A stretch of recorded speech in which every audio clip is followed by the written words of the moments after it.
Hi అండి, నా పేరు చిరంజీవి. సో నేను ఇక్కడ బాలత మేడం గారి దగ్గర 3 ఇయర్స్ నుంచి సివిల్స్ ప్రిపేర్ అవుతున్నానండి. సో నిన్న మన స్మితా సబర్మల మేడం గారు ట్విట్టర్ వేదికగా డిజబిలిటీస్ అనే పర్సన్స్ ఎవరైతే ఉన్నారో వాళ్ళు సివిల్ సర్జన్స్గా కానీ లేదంటే పైలట్స్గా సో దానికి అన్ఫిట్ అని చెప్పి వ్యాఖ్యలు చేశారు. సో దాన్ని మేము ఈరోజు ఖండిస్తున్నాము. సో మేడం, నేను ఒక 3 క్వశ్చన్స్ అడుగుతున్నాను మ్యామ్ మీకు.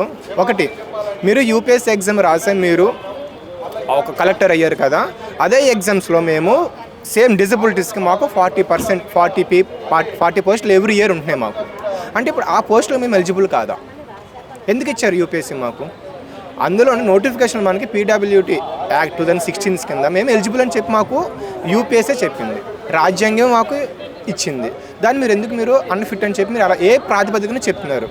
ఏ రిక్వైర్మెంట్గా మీరు మేము కాదు అన్ఫిట్ అని చెప్పి చెప్తున్నారు? ఏ రిక్వైర్మెంట్ మీకు అన్ఫిట్ అని చెప్తున్నారు? దానికి క్వశ్చన్ చేయండి, ఆన్సర్ చేయండి మాకు. అండ్ ఇంకోటి, morning 3 hours evening 3 hours exams రాయాలి మేము ఆన్సర్స్. సో అటువంటి టైంలో మీరు కూడా అదే ఎగ్జామ్ రాసి వచ్చారు కదా.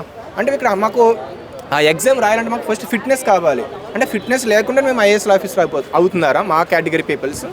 ఒక ఐరా సింగల్ కానీ, కట్టా రమేష్ ఐఏఎస్ కానీ, బాలత మేడం గారు కానీ వీళ్ళందరూ అవ్వలేదా?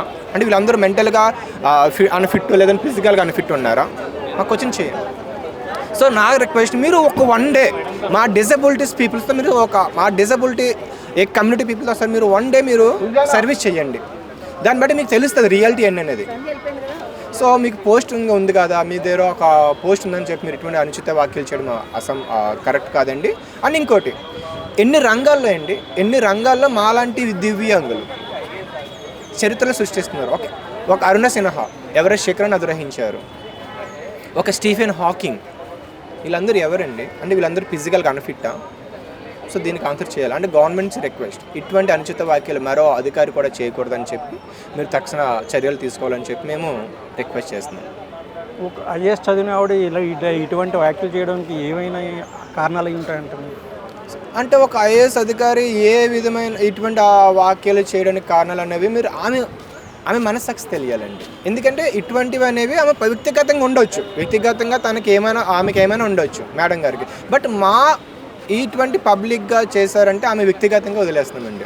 అది ఎట్లా చేయడం అయితే మేము ఖండిస్తున్నాం. ఇటువంటి నిర్ణయాలపై తీసుకునేది ఒక గవర్నమెంట్ కానీ వీళ్ళు కాదు కదా, ఒక ఐఏఎస్ ఆఫీసర్ కాదు కదా. అవునండి, ఇటువంటి నిర్ణయాలు అనేవి డిఓపిటీ ఉంది, and persons with disabilities rights commission ఉంది, అండ్ యూపీఎస్సీ ఉంది, అండ్ లేదంటే స్పెసిఫిక్గా రిక్రూట్ చేసుకునే ఆర్గనైజేషన్స్ ఉన్నాయి. కానీ ఇటువంటి రీఫార్మ్ చేయాలి, ఇటువంటి చేయాలన్న అధికారికి లేదండి. సో వాళ్ళు చెప్తేనే మనం చెయ్యాలి. అంటే ఒక ఆఫీసర్కి మీరు చేయవలసిన కర్తవ్యం, కానీ మీ అంతటా మీరు ఇటువంటి యాక్షన్ తీసుకోవాల్సిన మీకు రైట్ లేదు. ఆవిడ అపాలజీ చెప్తే మీరు ఈ ఉద్యమాన్ని వెనక్కి తీసుకుంటారు? అపోలోజ్ చేస్తే కనుక మేము విత్డ్రా చేసుకుంటామండి మేము ఈ యొక్క శాంతియుత పోరాటాన్ని.